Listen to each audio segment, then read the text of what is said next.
Hello, and thank you for joining us today on She Network. October is Breast Cancer Awareness Month, Pink Ribbon Month. And over the next couple of weeks, we have a series of conversations with women who have gone through this experience of having breast cancer, hearing their stories. Thank you very much for joining us. My name is Laura. I'm the founder of She Network, Strength, Happiness, and Empowerment. She Network is a community of women supporting each other to discover and use their strengths as superpowers to unlock happiness, success, and impact in every area of life. So today with us, I have Linda. Thank you very much for joining us and for being here to share your story and your journey. Hi, Linda. Most welcome. Hi, Laura. Hi. Hi, could you introduce yourself? Tell us a little bit about you. Okay, my name is Fadzrina Hj Kamarudin, but in short, my friends call me Linda. I'm 48 years old. I got two lovely kids, one boy, one girl. The eldest is a boy. The young one is girl. Well, not so young. She's 17 years old. And then I'm a single mom. My husband passed away last year in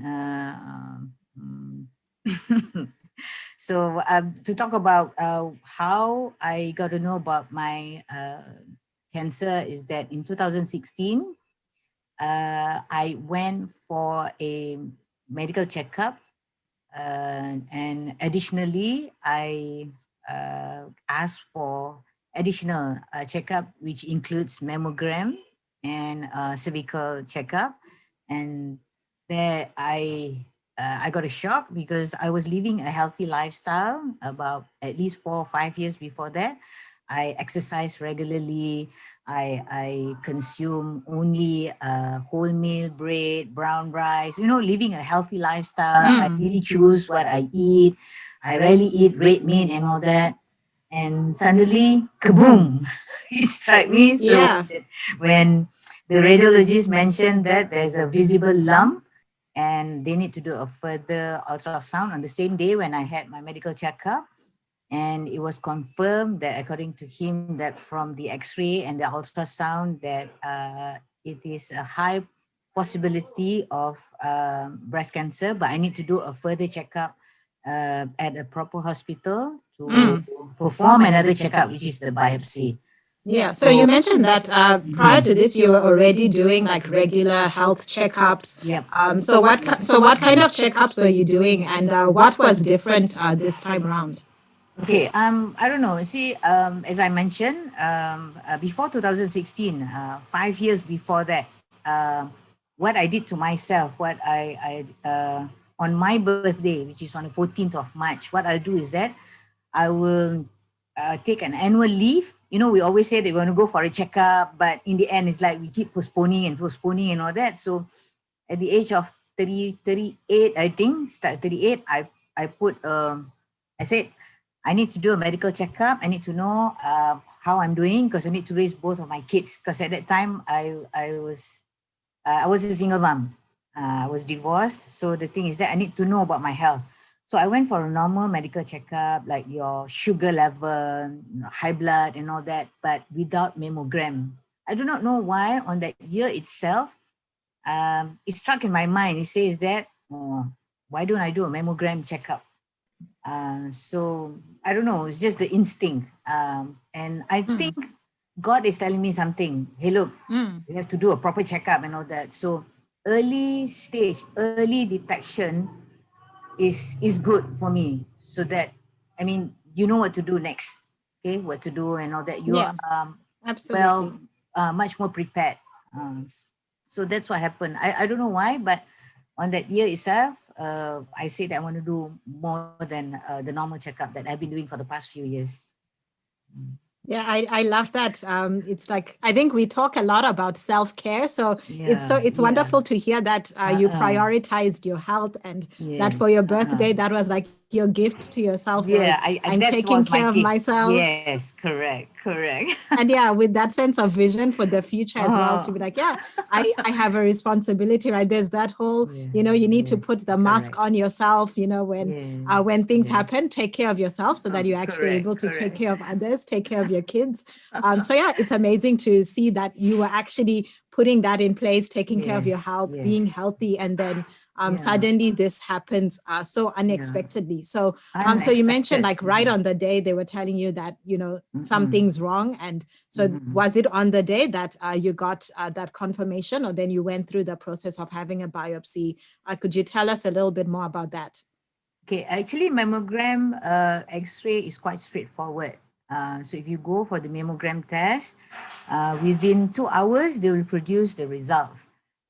So on the same day, I was waiting for the results and all that, without me knowing that the radiologist called me again to do an immediate ultrasound due to the size of the visible lump that they feel that it is, but they don't know whether it's malignant or benign. So, but true enough, through the ultrasound, they could really see it's very visible. It's just that because it was a NGO, National Cancer Society Malaysia in Kuala Lumpur, so they don't have further check in terms of the biopsy and all that. So immediately the radiologist issued me a reference letter to either go to the General Hospital in KL, Hospital Kuala Lumpur, or Putrajaya.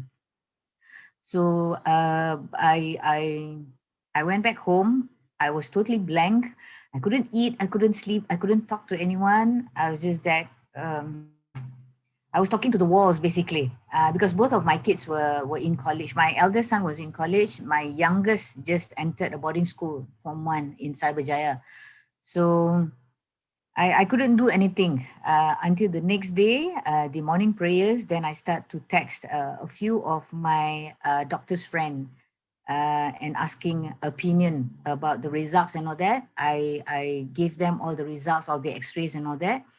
So they called me because I text them like 6 a.m. I think about 6 a.m. in the morning. Everybody is like busy preparing breakfast, preparing their kids to go to school and all that. So the first call I got, I think, from my schoolmate.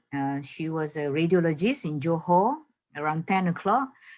She was asking me, kata, Linda, where are you? I said, I'm driving. He said, okay, can you park your car for a moment? So I parked. And he said, brace yourself. Then I start to panic. Then she read every reports from the radiologist in KL, so that it confirmed, and she has already talked to another schoolmate of ours, which is a radiologist in KL, to go for a further biopsy. So the biopsy was scheduled the next 2 days. So I went. So she told me that the results will come up within the next 2 weeks. So after 2 weeks, I went back to, which is Hospital Putrajaya, and it is confirmed it's breast cancer, and immediately she scheduled me for admission the next day, and the next 2 days I was already in the OT room. So the size of the tumor was 1.2 centimeters, but during the operation, during the surgery, they remove slightly larger, about 1.8 cm. So after a few days, I went back. Then the follow-up checkup about another 3 to 4 weeks from my first day of the operation. I thought within that 3 weeks, I did a lot of readings and all that, just to be prepared myself and to ask again with my surgeon what's next to be done, what is chemotherapy, what is radiotherapy, and all that. But little that did I know that my checkup, I got another shocking news whereby the surgeon mentioned that the tumor they sent to the lab, to the pathologist, it seems that the size of the tumor is greater. So I need to go for another surgery, which is the next 2 days. Again, I went blank. I couldn't talk. I couldn't say. I was very frustrated. I was very disheartened. I was saying that I recall again for the past few years that I eat healthily. I lead a very healthy lifestyle. I exercise regularly. Alternate days, I'll go for my jog and all that.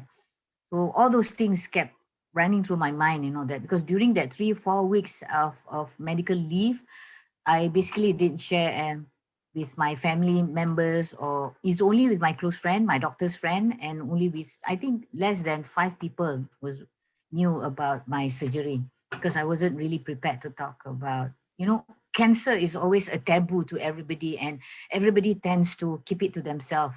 Mm. It's a shocking news to everyone, because the next step whereby people will say that once you have cancer, then death is nearing. That is a Yeah, it's taboo a to me very lah. Yeah. mm, So, but when you read a lot with the technology nowadays, you can just Google a lot of things.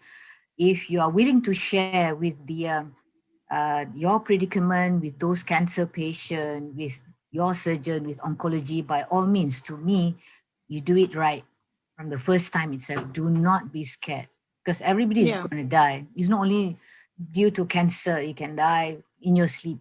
My late husband passed away in his sleep. Some people die due to heart attack, accidents, and all that. So, as I read a lot of information about cancer, breast cancer itself, then it gives me more relief about Mm. what I need to know. You see, the things that you don't know, that it will kill you. It kills you. So the fear that you have and all that. So try to read, because every patient, every diagnosis is different. In fact, Mm. doctors, the surgeon itself would have a different interpretation from another specialist, another surgeon, and all that, because you see, it's your own body. So it's just that, to me, apart from reading it, you need to read about your body. Okay, some people tend to suddenly take multiple um, supplementaries and all that. They really go on a very strict diet. I'm not going to eat this, I'm not going to do that, and all that. You listen to your body. To me, listen to your body. I eat, I would say, after the treatment itself, after the second surgery, I had to go for my chemo, and I had to go for my radiotherapy and all that. After I did my chemo, the doctor mentioned that it kills all the good and the bad hormones, whatever it is inside you. So you need to gain your strength. So I fight. To me, I am willing to fight because I got 2 kids. I really got 2 kids. I want to see my grandchildren. I've been telling this to myself. I want to see them, their wedding dresses and all that. I want to see my grandchildren, hopefully. Yes. So immediately after on every of my operation, my surgery, my chemo and all that, I will rest my body for the next 1 or 2 days and all that. Then, but after that, I will sit in front of my mom's house, the porch, breathe in fresh air. There'll be like between 5 a.m. to 6 a.m. in the morning, very fresh air and all that. After 3 to 4 days, you start to walk. Go for a very small pace, because you need that. Okay, it's not only for your internal body, but it really refreshes your mind. So what you need to do is you eat moderately. Okay, you exercise moderately, you do it regularly and all that. And to me, touch wood, since 2016 here, I'm still jumping around, still going to the office, coming back and all that. Still, I can travel with my kids, I can still drive and all that. So touch Yeah. wood, touch wood. Yes, absolutely. I think that's one of the things that really stands out as you're sharing is how proactive you were in your response. That you were reading, you were asking, you were getting that second opinion. That's so important, and Correct. that education, right? I think a lot of the fear that we have when it comes to cancer is because historically, I think before the technology, like I think it really was, like you said, one step away from death. But Yeah. nowadays, especially if you are able to detect it early, you actually Correct. can get treatment and you can recover and get better. And as you said, it's been several years, and I Yes. love just like the energy and the vitality that you are showing us here today. That you can Yeah. live a full life, but it's important to actually take care of yourself, take care of your Correct. body. Correct. And I love your vision of the future. That's what kept you going. Like being there, Yeah. seeing Yeah. your grandchildren. Being there for their wedding. Like long range planning. And I think, yeah, sometimes we need to remind ourselves of the things that are important, right? I think those are the things that help you to push through some of those really very, very difficult moments. And so I just had a quick question, because I know, like, going through chemo and with cancer as well, you mentioned that just the importance of both being physically well, you know, going for the walk, but also the mental clarity that you get, that benefit, because a lot of it is it's psychological as well. Your emotional well-being plays a big part. So what were some of the things that maybe some of the things that happened? Did you have, like, maybe loss of appetite? How did you deal with that? And what was maybe some of the support that you had from your family and your community during this journey?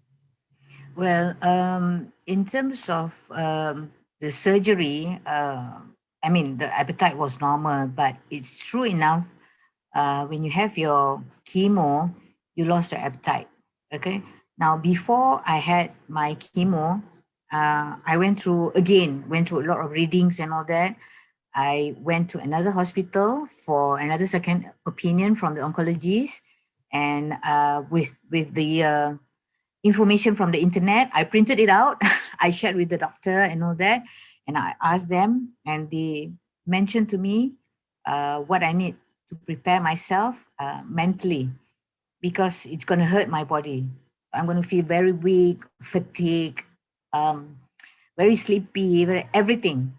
So since I was aware about the predicament of chemotherapy, so I'm much more well prepared. So I fight. It was, anything that you put inside your mouth, it's very bitter and it's tasteless.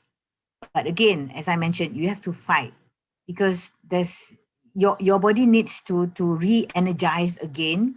And of course, with the support I finally shared with my mom. It's just like a week before I went for my chemo. So from March till September, March first surgery, then April second surgery and all that, so on and so forth. Then I finally started my chemo in September. So a week before that, I have to share with my mom. So my siblings were there, my mom was there, everybody was very supportive. And I wanted to show to them that I can deal with this, because I do not want them to be sad. I don't want them to sympathize of me just because I have cancer.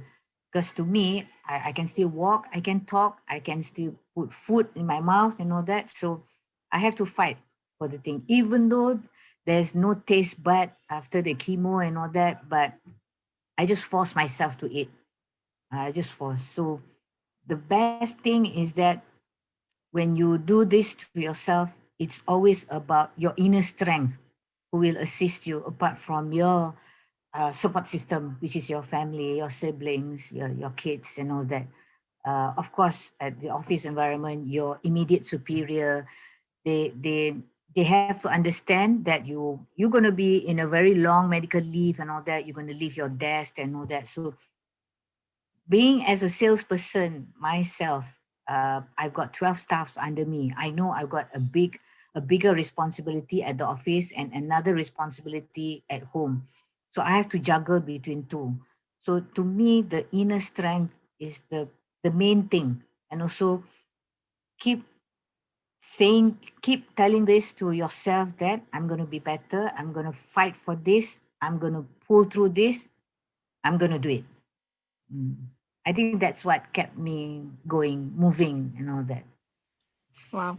So what would you say you learned about yourself? It sounds like you found, like, this deeper reserve of strength that really pulled you forward. But what other strengths did you develop, maybe as a result of this journey? What are some of the perspectives that you could share that came through this experience?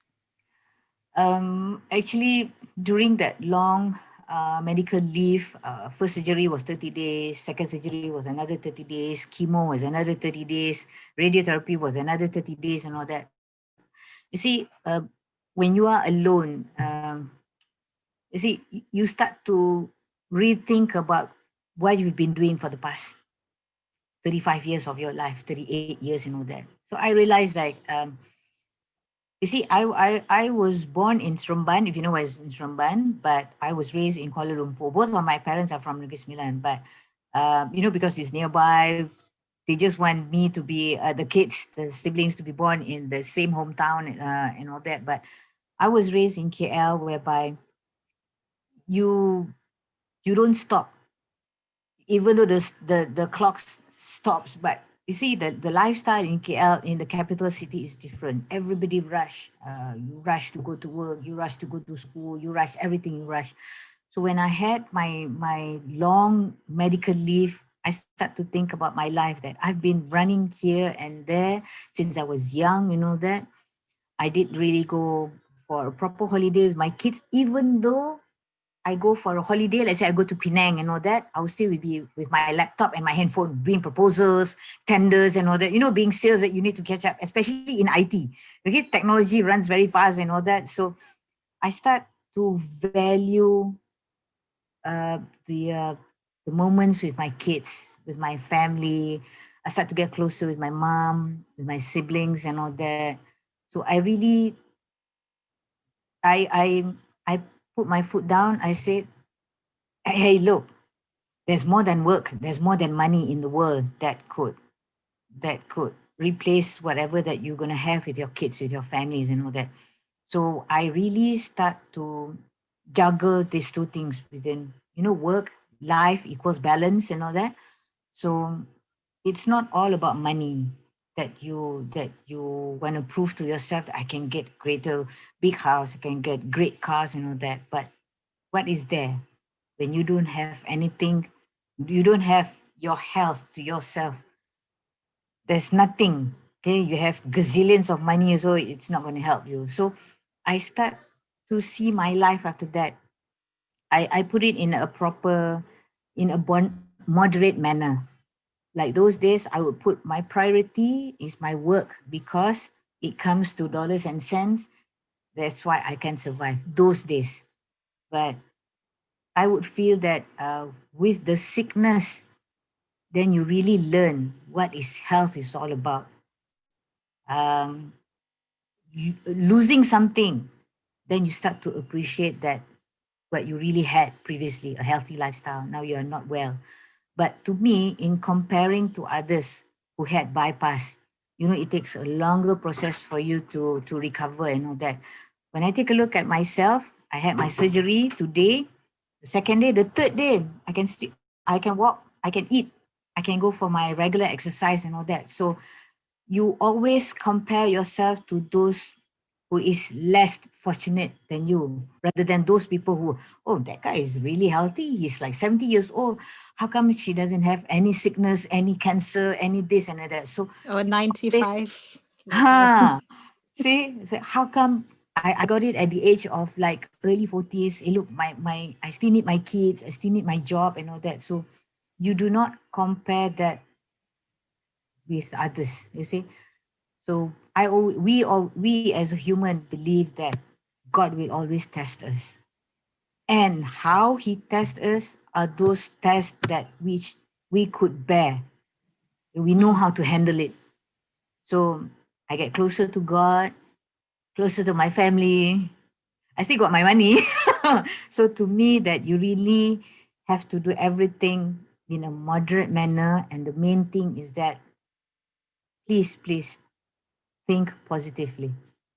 So it's about you, so that when you feel that your inner strength is stronger, you won't feel that depressed. Of course, I'm not lying, and I can't lie to the rest of the world, is that I was very down. I was frustrated, but give yourself a time. There's a Mm. time to grieve, but once you want to wake up, you walk, you move forward. I I think guess the that's so best, powerful. the best is because I got my two kids. Uh, they are the pillar of my strength. I want to see them grow. I want to see my grandchildren again, as I mentioned. Yeah, I mean, it's such a powerful shift. I think, like you said, we tend to prioritize other things. And then, yeah, you hear things like health is wealth, but I think until it comes to that crunch time, Yeah.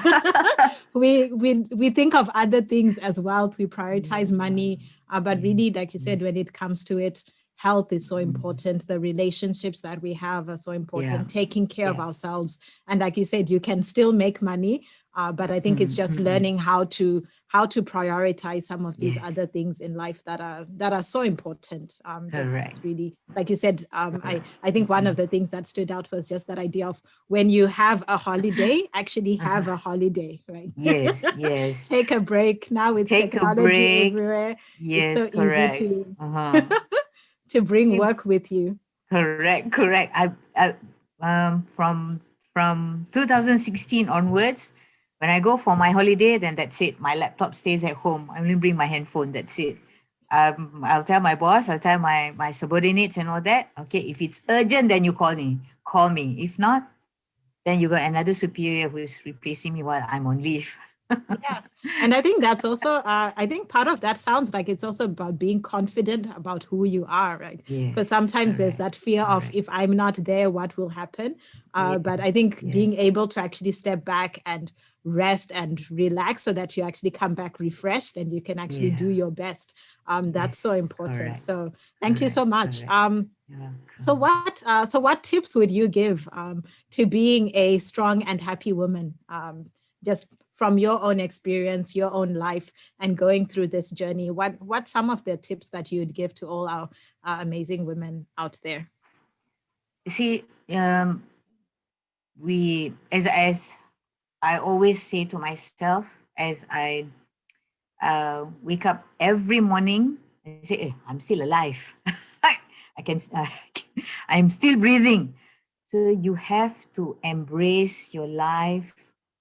You have to be thankful that your heart is still beating, and you really have to do things that which is good for you, for your family.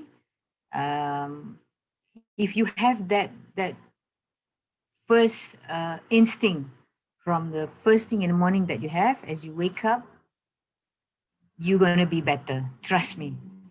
Previously, as I wake up very early in the morning, I'll be rushing and gushing and all that, all this and that and this. But take a moment, take a deep breath, take a moment, and talk to yourself. I said, today is going to be better than yesterday. Definitely, today is going to be better than yesterday. You see, it's always about the support system. Okay, it's not about the sickness that is gonna bring you down. Okay, I believe that if you fight for yourself, even though to the last day that to the last of my breath, I'll be thankful to myself that I've done what I'm supposed to do. I always say that to my kids that if it's my time to go, it's my time. But I'm happy of what I've done. I've been looking, I've been searching, I've been embracing life. Embrace your life with a positive manner. You have to talk to yourself every morning. Thank you. You are so inspiring. Like I feel so encouraged. I'm like, I need to start doing that more. Thank you so much just for joining us and for sharing your journey. Thank you. Your experience in such a beautiful way. And I understand that there were definitely some really tough moments, some really challenging moments. As you said, it's almost like overnight your life gets turned upside down, and you spend a year or give or take like going through this experience, and it's like you think it's over and then you face another obstacle. But like you said, just that sense of it will get better. I will get better. Tomorrow is going to be better. And just having that positive attitude, having that strength. And thank you so much for being here and for sharing. And so, thank you, She. Thank you, She. So She Network, because it is Breast Cancer Awareness Month, we are having these conversations, these interviews in order to raise awareness and to share the stories of such strong, resilient, happy, empowered women, and to share that one is, it is important that early detection does save lives. So, you know, just don't follow the instinct, yes, but sometimes just even before the instinct kicks in, make it a habit. I love that, Linda, like you said, give yourself that gift of taking care of yourself, really scheduling in those checkups and making sure that as women, we tend to prioritize everyone else. But if we don't take care of ourselves, we can't be there for the people that we love. So it's really so important. So we are raising funds for Breast Cancer Foundation. So please do head over to our campaign and donate whatever you can to that. We'll do. Thank you. I'll be sharing the link in the comments and on the video. So thank you, Linda. Thank you so much for having this conversation and for sharing your story. And we'd love to end with our superwoman pose, because you are an amazing superwoman. And thank you for sharing your story. You too. Take care. Yeah, you too. Okay, thank you very much.